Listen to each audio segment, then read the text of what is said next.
así que ubiquémonos rápidamente allí. Vamos a leer varios textos de la Escritura. Quiero que por favor estemos muy atentos eh, para que podamos comprender. Voy a ir un poquito rápido para poder alcanzar el día de hoy a culminar con el capítulo 2, que le hemos sacado mucho provecho. Ha sido de mucha bendición, espero.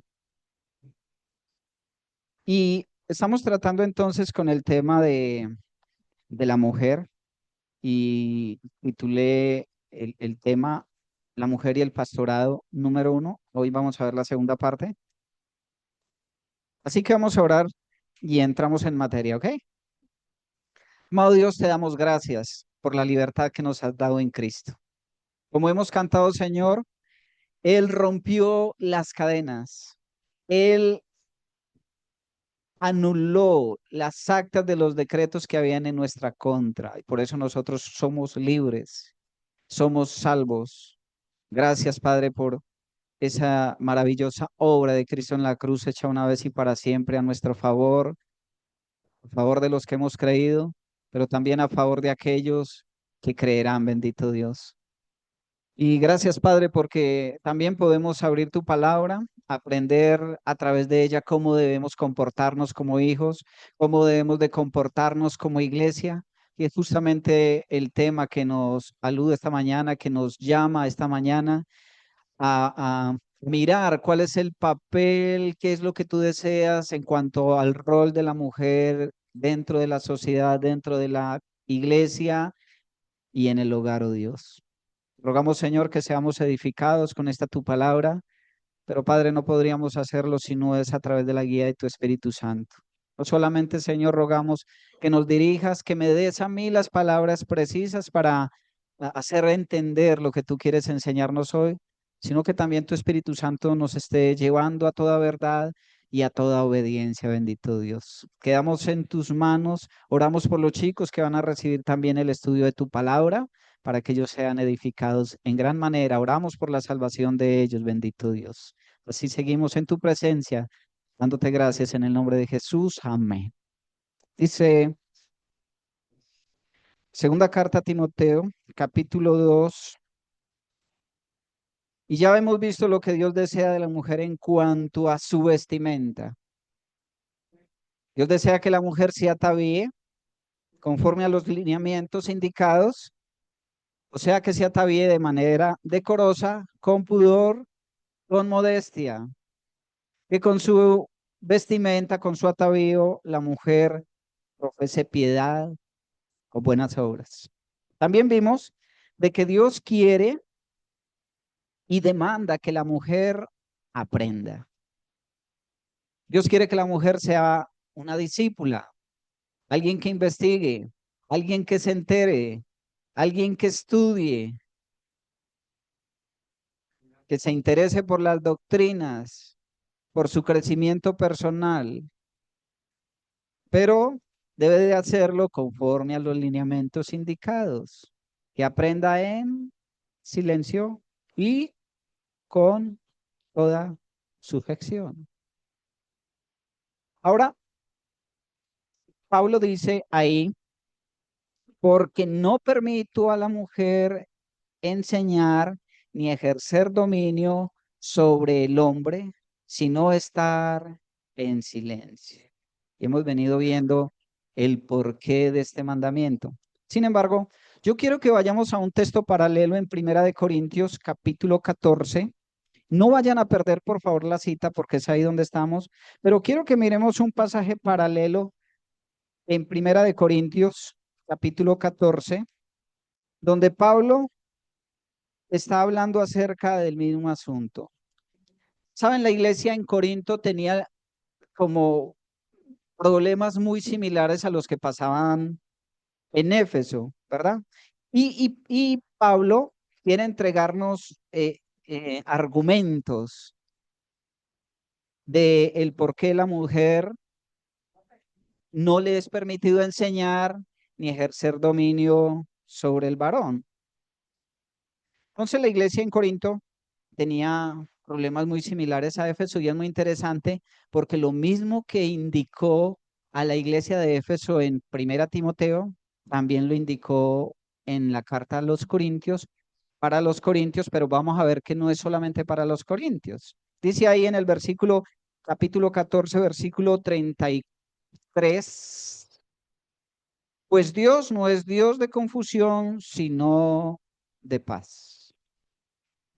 Como en todas las iglesias de los santos, vuestras mujeres callen en en las congregaciones, porque no les es permitido hablar, sino que estén sujetas, como también la ley lo dice. Y si quieren aprender algo, pregunten en casa a sus maridos, porque es indecoroso que una mujer hable en la congregación. Ven que es lo mismo que está diciendo Pablo, tanto en Corinto como en Éfeso. Es lo mismo. Ahora, mire, estos argumentos son buenos y estos versículos nos van a ayudar a clarificar algo. El día de hoy, como decíamos la vez pasada, se nombran muchas mujeres pastoras y hay muchas excusas para hacerlo. Una de ellas es que Pablo está mandando que las mujeres callen en la congregación única y exclusivamente a la iglesia en Corinto. Y que Pablo realmente es un machista. Él tiene un prejuicio personal en contra de la mujer. Él se acomoda al pensamiento judío y griego que tenían aquellos hombres en ese entonces, donde la mujer no hacía parte del aprendizaje, ¿verdad? Era como un ser inferior. Y dicen de que Pablo se está sometiendo a eso, entonces por eso manda que la mujer calle, ¿sí? Dicen de que es algo cultural, de que fue algo que se mandó solamente a la iglesia de Corinto, ¿sí? Que tiene que ver solamente con la cultura de la iglesia en Corinto, que por eso no nos compete a la iglesia de hoy. Pero yo quiero que entendamos primeramente que es algo muy obvio, pero que vale la pena tener en mente. Cuando la escritura nos muestra la palabra iglesia en singular, entendemos que está hablando de qué iglesia,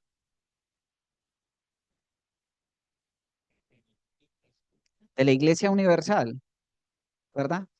Cuando encontramos la palabra iglesia en singular, está haciendo referencia a cada creyente en cualquier parte del mundo, en cualquier momento de la historia, la iglesia universal.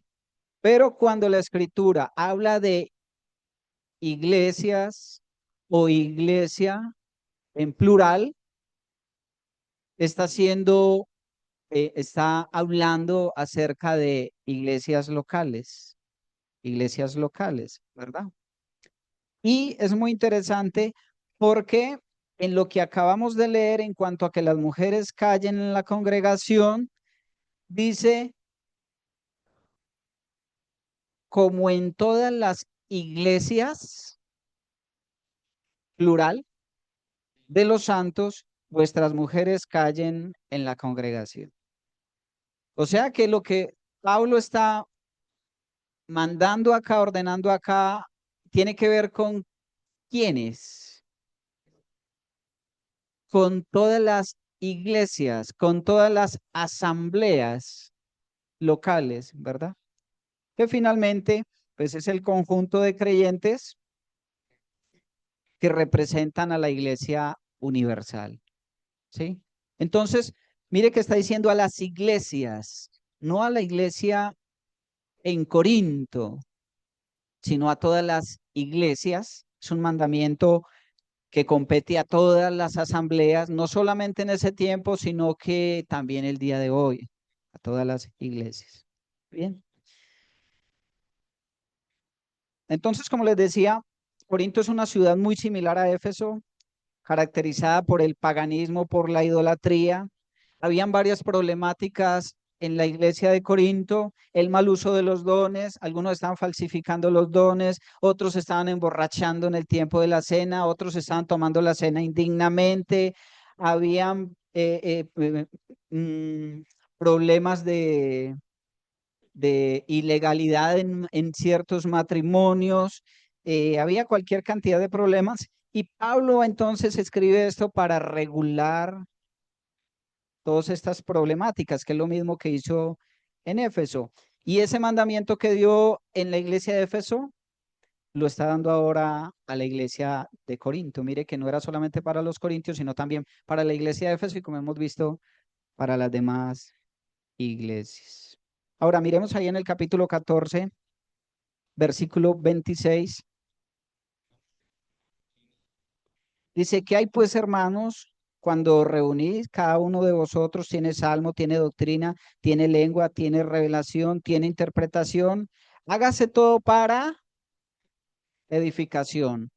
Parte de estos mandamientos es para regular, es para ordenar las cosas dentro de la iglesia local, porque todo lo que se hace dentro de la iglesia debe ser ¿para qué? Para edificación, ¿verdad? Ahora, en el versículo 26 dice: "He aquí, hay pues hermanos, eh, ¿qué hay pues hermanos cuando reunid cada uno de vosotros tiene salmo, tiene doctrina, tiene lengua, tiene revelación, tiene interpretación? Hágase todo para edificación". ¿Sí? Y luego dice en el 35: "Pues Dios no es un Dios de confusión, sino de paz". Como en todas las iglesias, esa palabra que en la Reina Valera se traduce iglesias es eclesias, eclesias, ¿sí? Que hace referencia, como lo hemos dicho, a un grupo de personas, a una asamblea o a una congregación, ¿sí? Entendemos entonces que la iglesia universal en singular hace referencia a todo conjunto de creyentes en todo lugar que por la gracia del Señor están unidos en el cuerpo de Cristo. Pero que esa iglesia se expresa o se manifiesta en iglesias locales, en plural, iglesias. ¿Ok? Muy bien. Vamos ahí a 1 Corintios capítulo 4, versículo 17. 1 Corintios capítulo 4, versículo 17.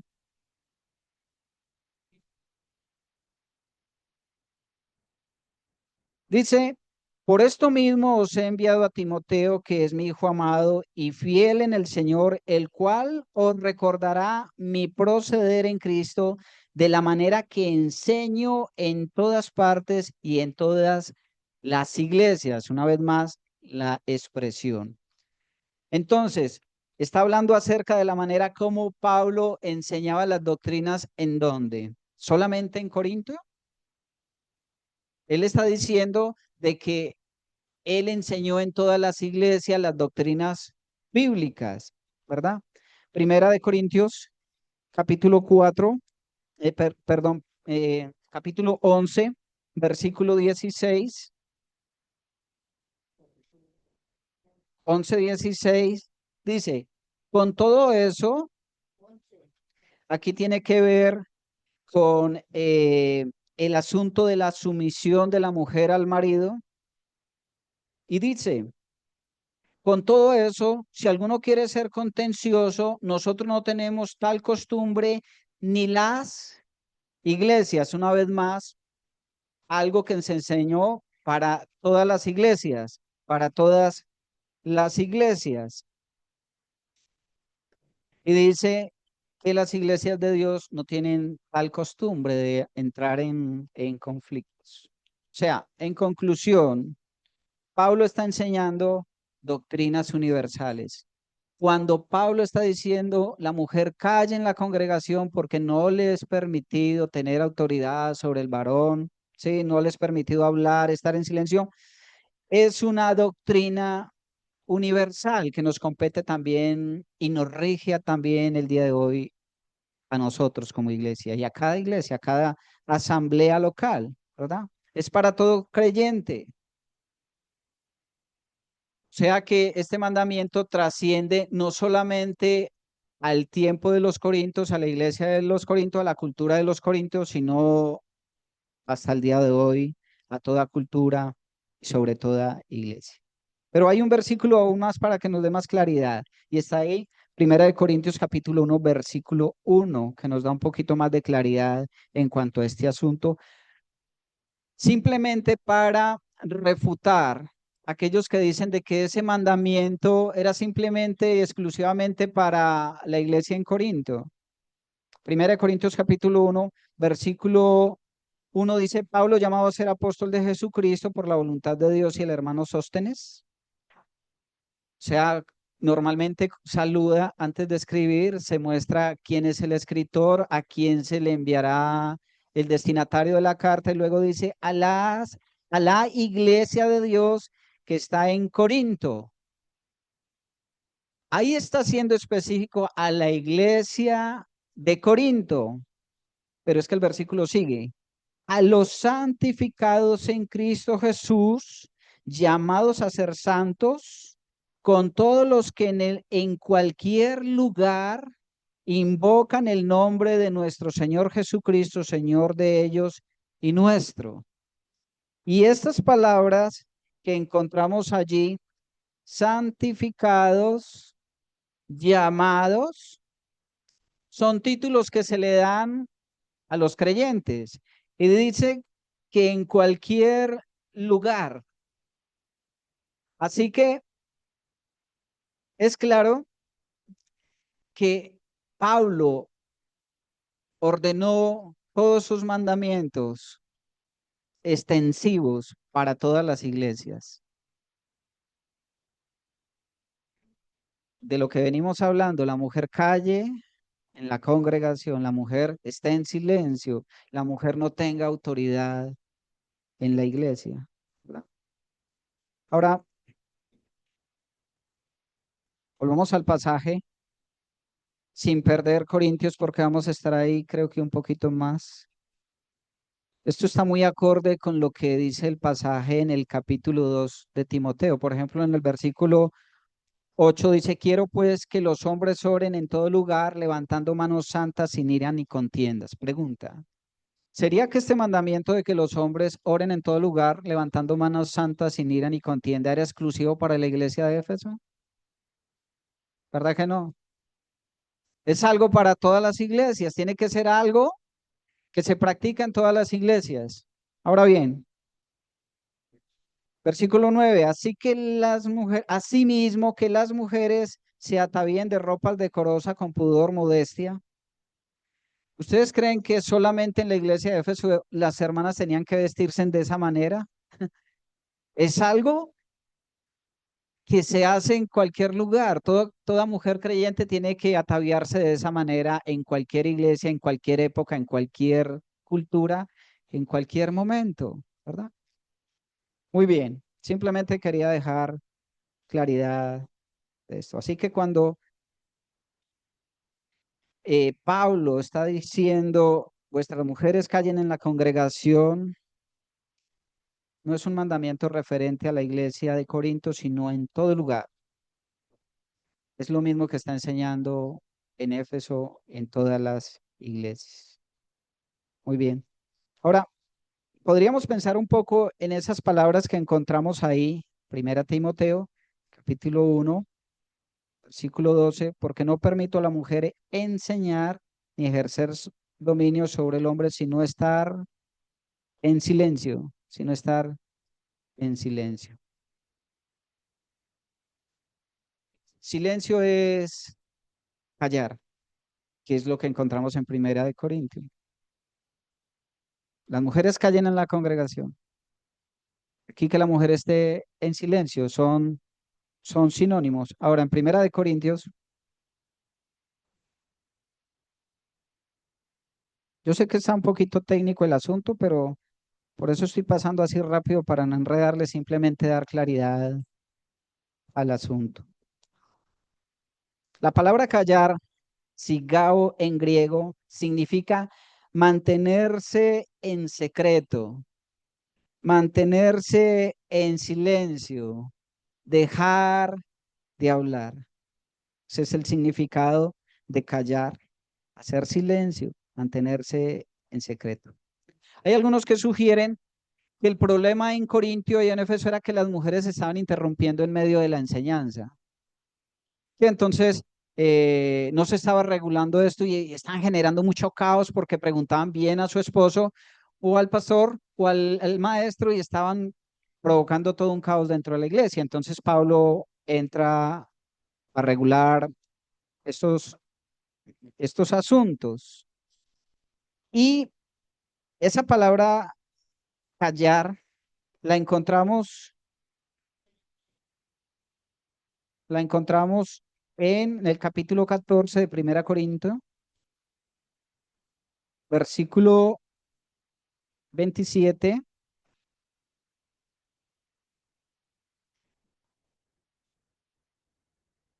Dice, si habla alguno en lengua extraña, sea esto por dos o a lo más tres, y por turno, y uno interprete. Y si no hay intérprete, calle en la iglesia y hable para sí mismo y para Dios. Asimismo, los profetas hablen dos o tres y los demás juzguen. Y si algo le fuere revelado a otro que estuviera sentado, calle el primero. Acá esa palabra calle está relacionado con el desorden que se estaba generando con el asunto de la profecía y de los dones de lenguas y con las lenguas, las profecías y las lenguas, ¿verdad?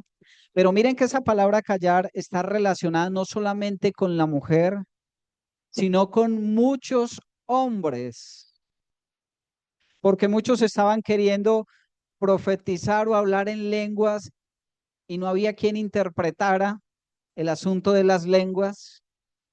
Y el apóstol está regulando eso y está diciendo calla. Así es que el silencio no solamente era para la mujer, sino también para los varones cuando no había quien tradujera o interpretara lo que estaba hablando el hombre, ¿sí? Pero más adelante cuando dice la mujer calle en la congregación, es enfático en que está relacionado no con hombres y mujeres, sino en especial con las mujeres, las mujeres. Es exclusivo mandamiento para las mujeres. Ahora, la palabra hablar la vamos a ver en muchos versículos ahí que a causa de tiempo no los vamos a leer, pero está en el versículo 6, versículo 13, versículo 19, 21, 23, 27, 29. Más de 15 veces usted encuentra la palabra hablar, se repite el mismo verbo, pero de tarea en casa usted lo van a leer y se van a dar cuenta que tiene que ver con el mal uso de las lenguas, con el mal uso de las lenguas. ¿Sí? Bueno,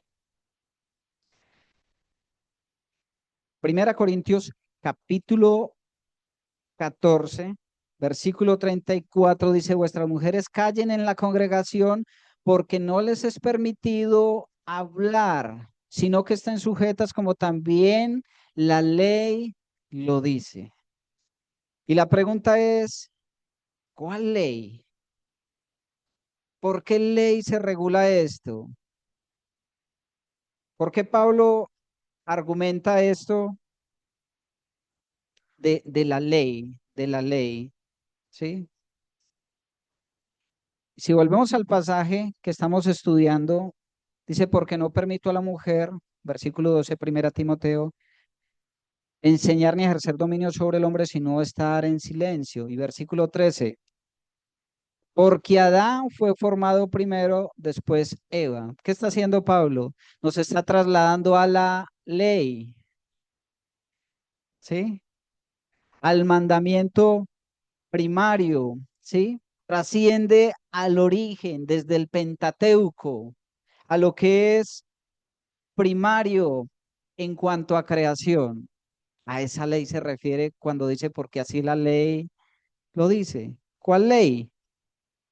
Más exactamente el libro de Génesis. ¿Qué es lo que dice el libro de Génesis? Bueno, el libro de Génesis nos habla acerca de esto porque Adán no fue formado primero, porque Adán fue formado primero, después Eva. Y nos habla también que Adán no fue engañado, sino que la mujer siendo engañada incurrió en transgresión. Entonces, estas son las razones que Pablo da del por qué la mujer debe de estar en silencio y por qué la mujer no debe ejercer dominio o gobierno sobre el varón. ¿Por qué? Porque hay un principio, hay un argumento que viene desde la fundación, desde la creación. La creación primaria tenía un orden y Pablo nos remite a ese principio.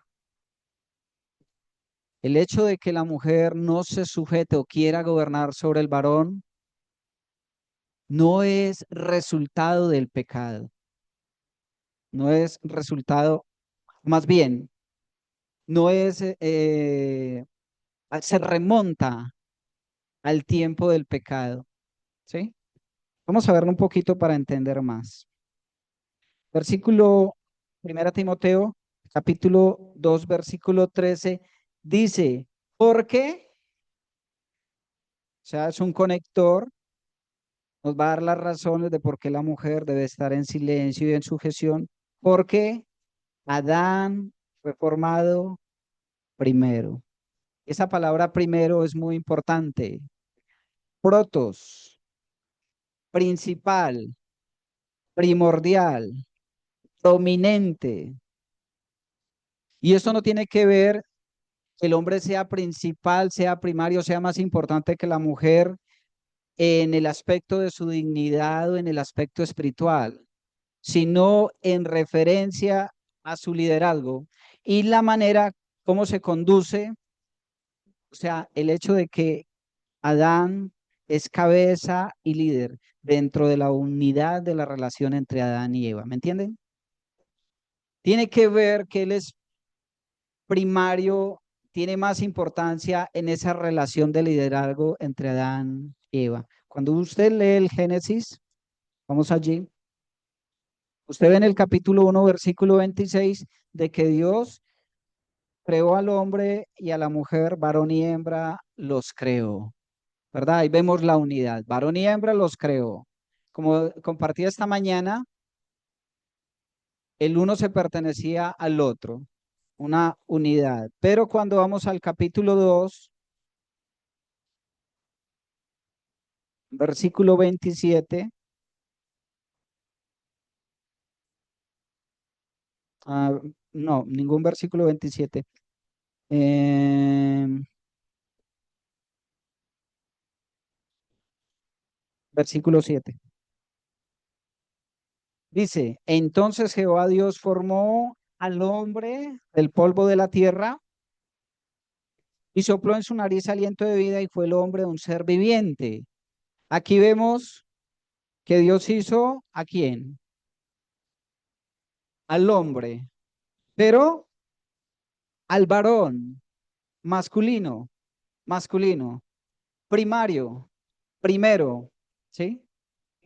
Y luego en el versículo 26, perdón, en el versículo 21, vemos cómo Dios hizo a la mujer del costado de Adán. Entonces Jehová Dios hizo caer en sueño profundo sobre Adán y mientras éste dormía tomó una de sus costillas y cerró la carne en su lugar y de la costilla que Jehová Dios tomó del hombre hizo una mujer y la trajo al hombre. Entonces el argumento de que el hombre fue primero es claro. Dios creó al hombre primero que la mujer, ¿verdad? Y no había ningún problema en el pasado con eso, de que él fuera primario, de que él fuera prominente. Primera de Corintios, capítulo 3, nos habla de que Cristo es la cabeza del varón y el varón es la cabeza de la mujer. Esto es muy interesante porque Adán no solamente fue creado primero, sino que fue el primero que recibió los mandamientos de Dios. ¿Sí? Él fue el primero que recibió mandamiento de Dios. Ahora, Eva fue creada como ayuda para Adán, no al contrario. No fue Adán creado para ayuda de Eva. Génesis capítulo 2, versículo 18 dice, y dijo Jehová no, Dios no es bueno que el hombre esté solo. Le haré ayuda idónea para él. ¿Sí? Eva fue hecha como ayuda idónea, una semejante a él, en en igualdad, delante de Dios, igual a él, pero con diferentes roles, con diferentes roles. Adán no estuvo completo hasta que Eva fue hecha. Ahí sí estuvo completo. Es una unidad, pero con diferentes roles. Otra de las cosas interesantes, como vimos esta mañana, es que fue Adán el que le colocó nombre a Eva. Y esto nos habla acerca de una autoridad que le fue dada de una manera especial al hombre. Entonces, por el hecho de creación, el varón es la cabeza. El varón es el líder. Era responsabilidad de Adán cuidar a Eva, proveer para Eva, ayudarla a Eva, ¿verdad? Era su responsabilidad. Bien. Ahora, otra cosa, Génesis capítulo 1, versículo 26, cómo lo vemos? El hombre Adán se utiliza para hacer referencia a toda la raza humana. En las escrituras lo vemos así, pero el nombre de Eva no. Cuando se habla de Eva, se habla de Eva, pero cuando se habla de Adán, se piensa en la raza humana. Miremos, por ejemplo, ahí Romanos capítulo 5 versículo 12. Romanos capítulo 5 versículo 12.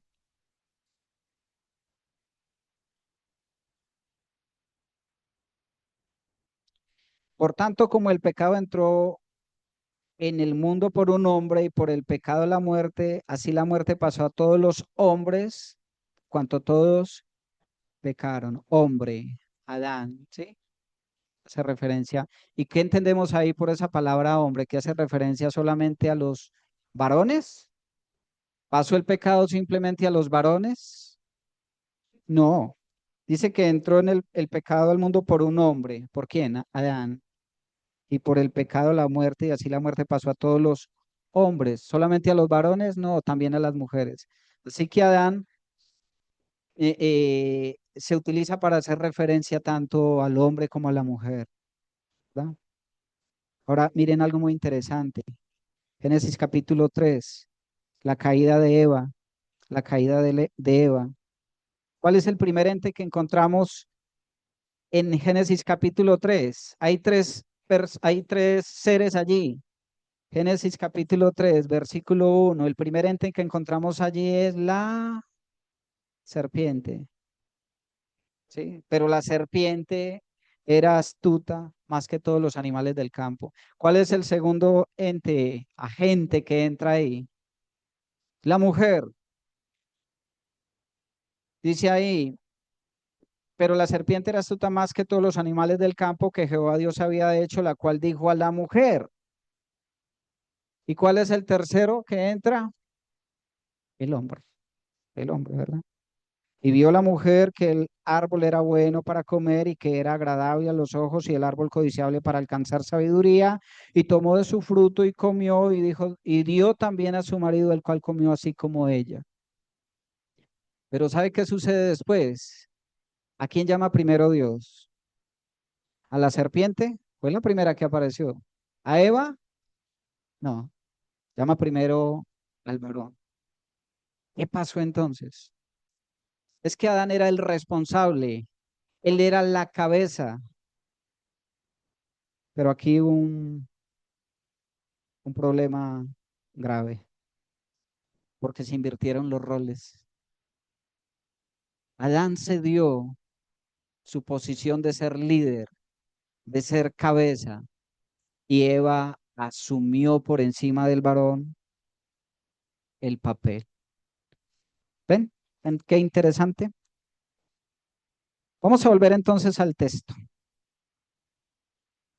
Porque Adán fue formado primero, después Eva. Entonces, por principio de creación, la mujer debe sujetarse al varón porque el varón es la cabeza.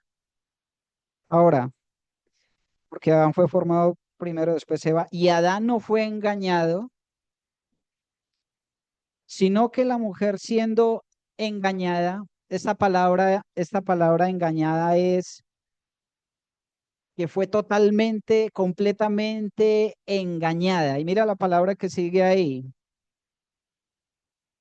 incurrió, sino que la mujer siendo engañada incurrió en transgresión,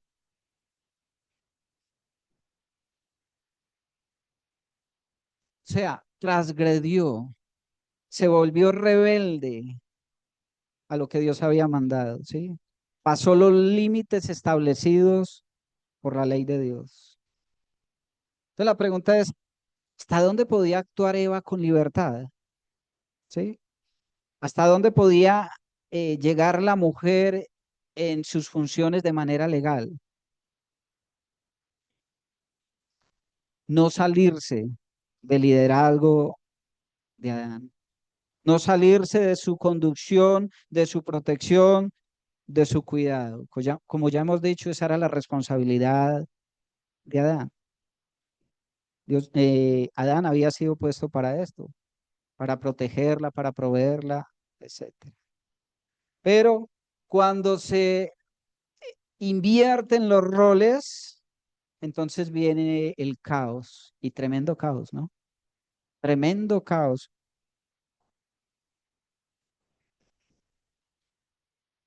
Adán se dio entonces su posición de liderazgo y siguió a Eva. Ese no era el principio. Eva actuó de manera autónoma, de manera independiente, se salió del liderazgo de su esposo y trajo como consecuencia toda una raza a enfrentarse con el infierno. Tremendo. Y es por eso que en Génesis capítulo 3, cuando Dios entonces empieza a darle a cada uno su merecido, por decirle así, tratando de restaurar las cosas. Génesis capítulo 3 versículo 17. Y al hombre dijo, por cuanto obedeciste a la voz de tu mujer. Tremendo. Pero antesito a la mujer le dijo, bueno, multiplicaré en gran manera los dolores en tus preñeces, con dolor darás a luz a los hijos, y tu deseo, ¿qué deseo? El deseo de querer ir adelante, de liderar por encima del varón, ese deseo pecaminoso será para tu marido y él se enseñoreará de ti.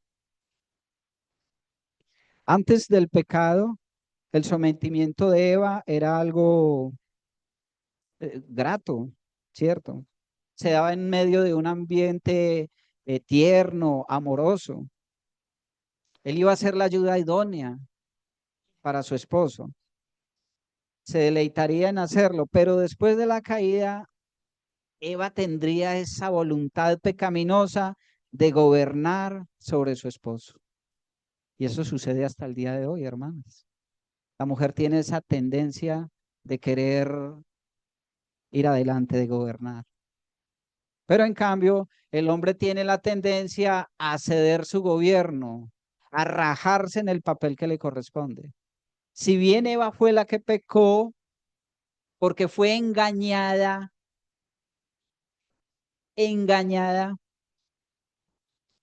Adán pecó voluntariamente.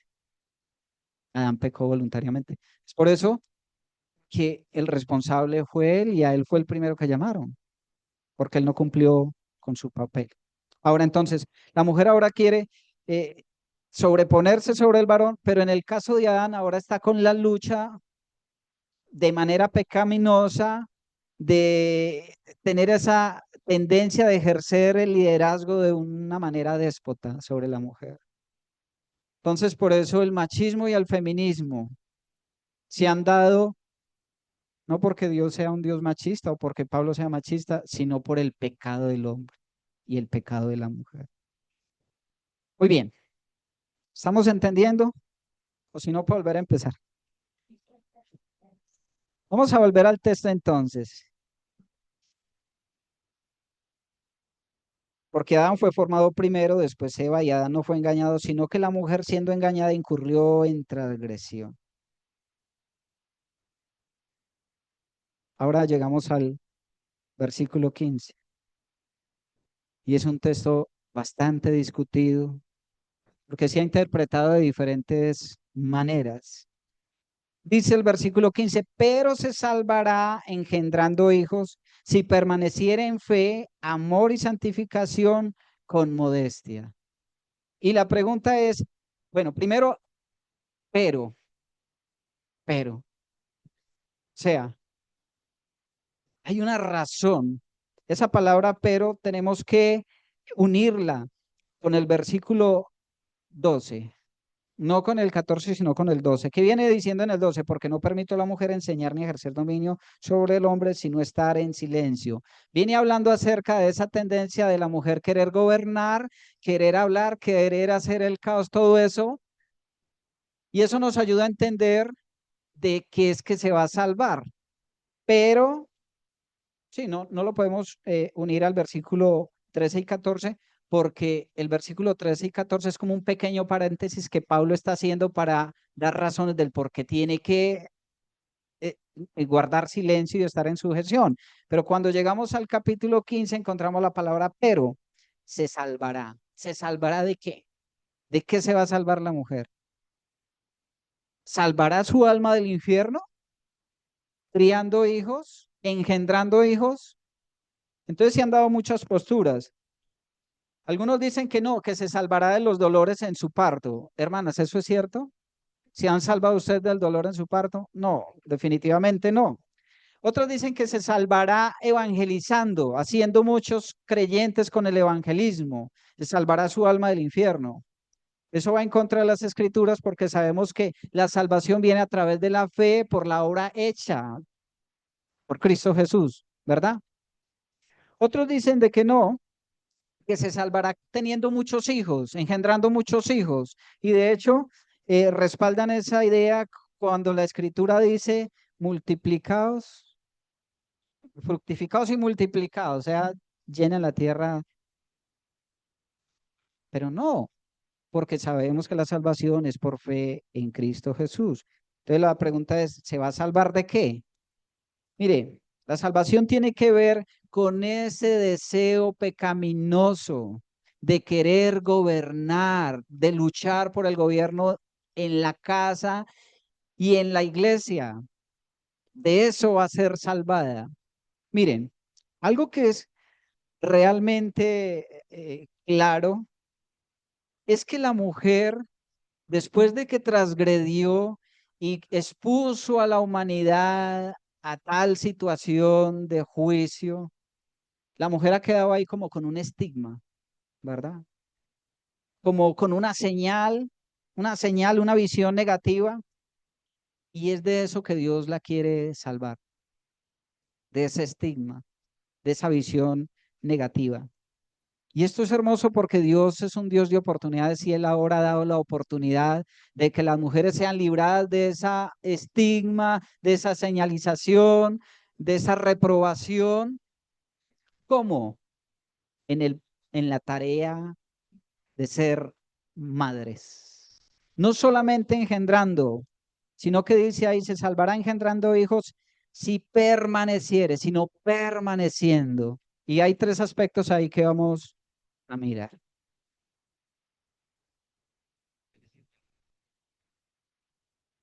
Lo que vemos en el libro de Éfeso es una trampa que Satanás había tendido a la mujer.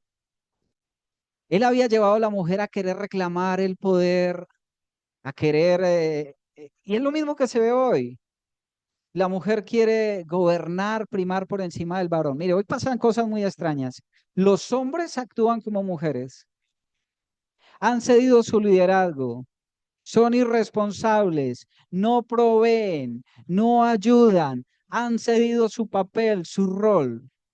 Y en cambio la mujer ha creído la mentira del diablo, se ha empoderado y ha querido reclamar el papel para la cual no fue diseñada. Es la mentira que vimos en en las iglesias antiguas y es lo que prima el día de hoy, ¿verdad? Y entonces, ¿qué sucede?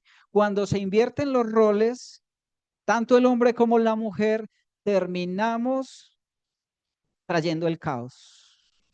terminamos metiéndonos en cosas para las cuales no fuimos puestos y abandonando la posición o el rol para el que sí fuimos puestos. En este caso, la mujer, creyendo la mentira, se ha empoderado, queriendo tener el poder en la iglesia, pero ha abandonado su rol principal, que es el hogar.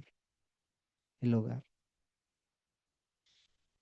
Esto sucede en nuestras culturas y en la cultura de nuestras iglesias hoy. Ya lo hemos dicho, cómo se nombran pastoras a diestra y siniestra, y es una pelea. Y no permiten nada machistas, porque no nos acomodamos a esas culturas. Y es que nosotros no podemos eh, guiarnos con la cultura del mundo, sería todo un fracaso, ¿verdad? Seguir la corriente o la sabiduría del mundo. Entonces, cuando la mujer cae en esa cultura y desea enseñar a otros y no enseñar a sus hijos, pues lógicamente viene el caos. Pero se salvará. Entonces, ¿de qué se salvará? ¿De qué se salvará? Se salvará de esa manera irreverente de estar en una posición donde no se le ha mandado. Dios salva a la mujer a través de la maternidad. Dios salva a la mujer a través de la maternidad de la locura de su corazón de querer gobernar, de la cultura que bombardea a la mujer hoy día diciéndole que la maternidad está pasado de moda. Entonces la mujer ya le parece algo ridículo criar a sus hijos. Prefiere más bien estar en el trabajo haciendo otro tipo de cosas porque criar hijos, eso va, es como si los hijos le robaran. Y las mujeres sienten rabia y envidia de sus hijos porque le están robando su libertad. Pero la escritura dice que se salvará de ese deseo criando hijos, criando hijos. Hey, Jurley, no lo conozco, pero encontré una frase de él que dice, la salvación es de invertir los roles del pecado de asumir el liderazgo en la iglesia. Eso se va a salvar engendrando hijos. Ese deseo pecaminoso de querer gobernar. Escuchen esto. La mujer debe entender que la maternidad es algo bueno, aunque la sociedad hoy diga que es malo.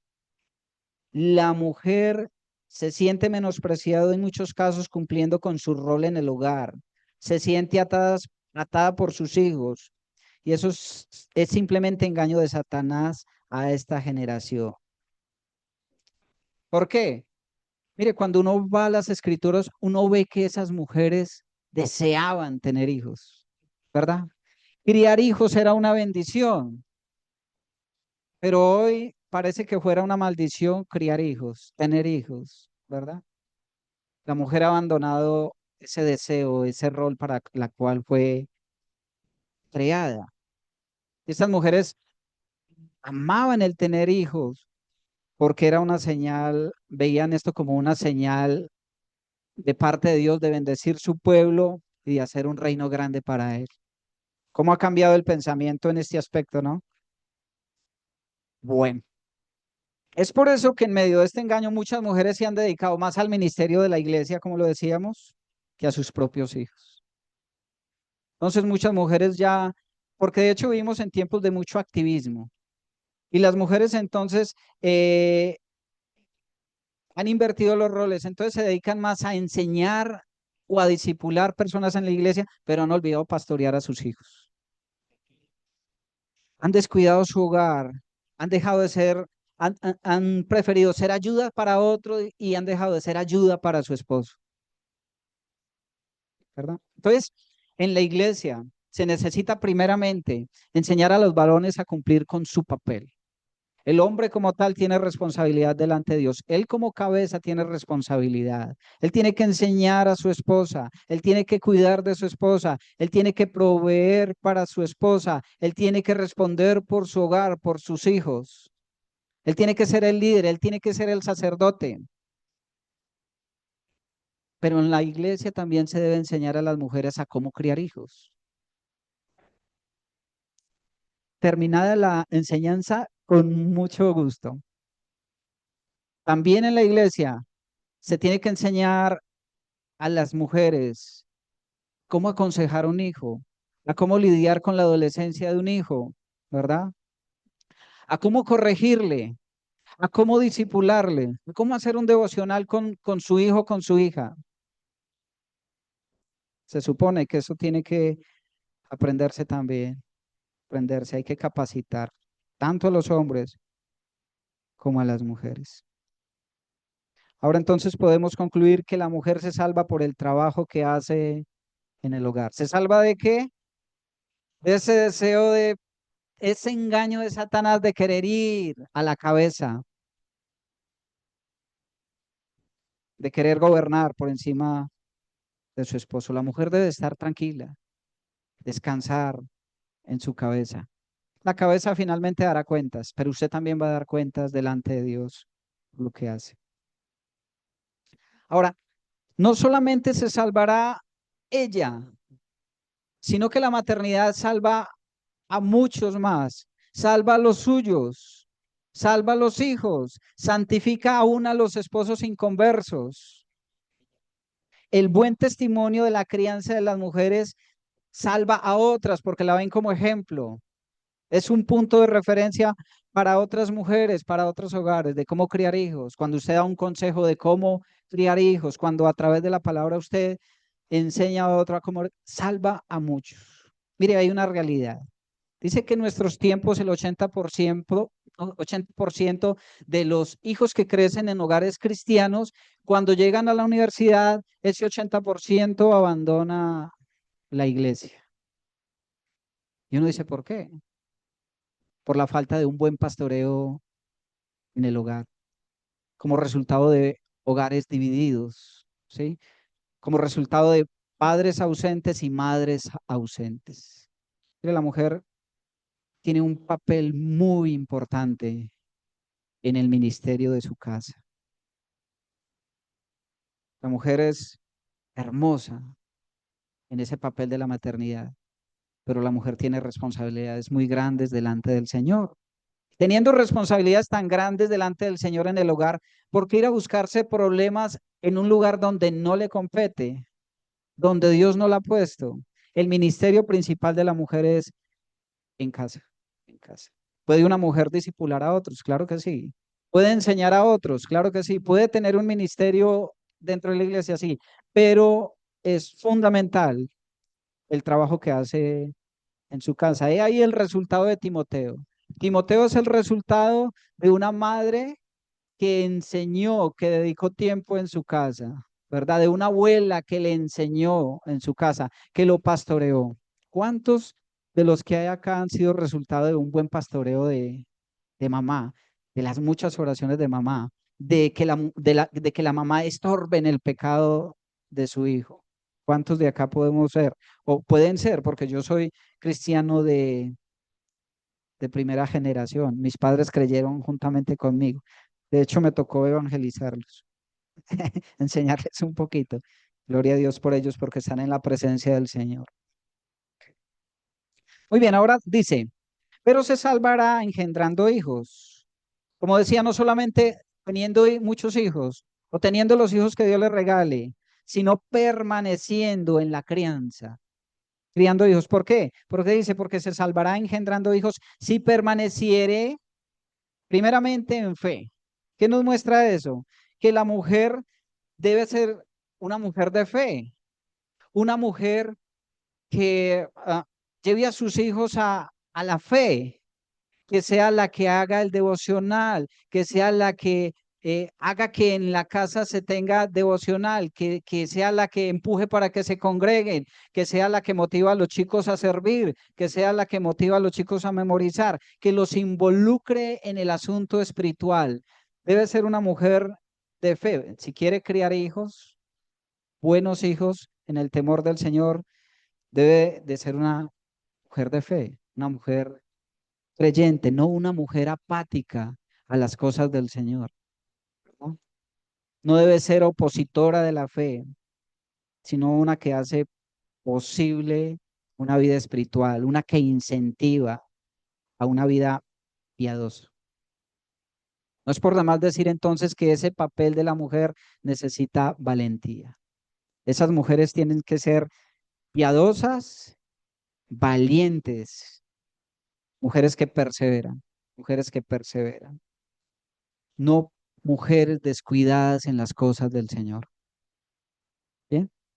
Ahora dice que en fe, en amor, y bueno, nadie tiene, creo yo, en la mayoría de casos, nadie tiene mayor amor para sus hijos que la mamá.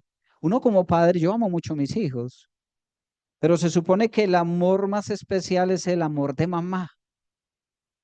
Y tiene una razón de ser, es que ella lo tuvo en el vientre de su madre, sí, en el vientre de mamá estuve yo, estuvimos todos, y la mujer nos lleva ventaja a los varones, a los padres, en esa relación tan íntima con los hijos, ¿verdad? Y debe ser un amor, no un amor emocional, no un amor propio, porque muchas veces en el amor propio nosotros como madres y como padres permitimos cosas que les hacen daño a nuestros hijos. Así que de criar hijos se trata en el amor del Señor. Y como vemos en el amor del Señor, es un amor perfecto, pero es un amor que procura siempre el bienestar, ¿verdad? Y muchas veces en el amor la mamá es la que tiene que decir no, es la que tiene que colocar límites, aunque se paren en las pestañas, la mamá debe decir no, porque le está criando en el amor del Señor. ¿Verdad? Así que en ese amor del Señor, la mamá, la madre daría hasta su propia vida por los hijos. Daría hasta su propio trabajo. No le importaría cuánto dinero pierda por criar bien a su hijo. Abandonaría, si es necesario, su trabajo, su posición, qué sé, por amor a sus hijos, ¿verdad? Pero no es lo que se ve hoy, porque el diablo sigue engañando a la sociedad, a estas nuevas generaciones, que la mujer está llamada a desempeñar un papel para el cual no fue creada, ¿verdad? Ahora dice, en amor y santificación, con modestia, con modestia. O sea, modestia tiene que ver con una mente cuerda, ¿sí? No mujeres desequilibradas emocionalmente, sino mujeres que críen a sus hijos con fe, amor, modestia y santidad, y santidad.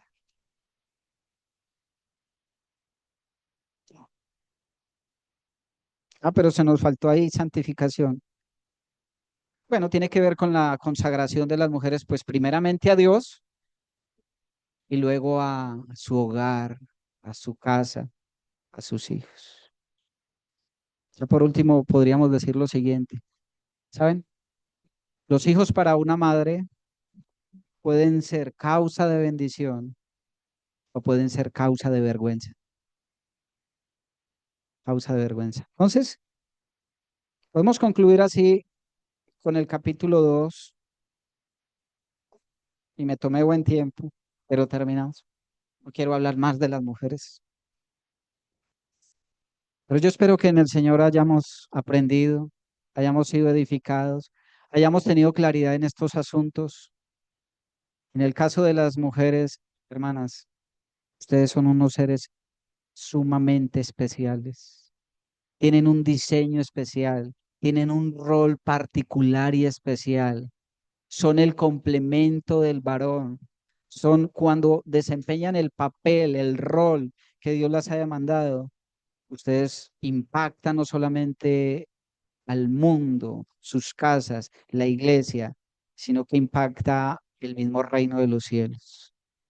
Entonces, hermanas, ánimo, adelante con lo que Dios les ha entregado. No desfallezcan, no crean las mentiras del diablo y glorifiquen a Dios con sus vidas. Y varones, seamos responsables delante del Señor y hagamos la parte que nos corresponde. Cuidemos de esas mujeres, de nuestras esposas. Criemos a nuestros hijos en el temor de Dios. Enseñemos a nuestras esposas. Proveamos para nuestro hogar. No nos rajemos, porque también Dios va a demandar de nosotros. Amén. Oramos. Amado Dios, te damos gracias una vez más por tu palabra. Gracias por lo que hemos aprendido esta mañana. Solamente queremos, Señor, que tú nos ayudes a ir al campo de la obediencia. Bendice, Señor, a nuestras hermanas y que ellas, Señor, puedan ser motivadas por tu Espíritu Santo, seguir adelante en el rol que tú les has encomendado. Y ayúdanos, Señor, como varones, como hemos dicho, a ser responsables delante de ti con la tarea que nos has entregado. Gracias una vez más. Te damos gracias en el nombre de Cristo Jesús. Amén.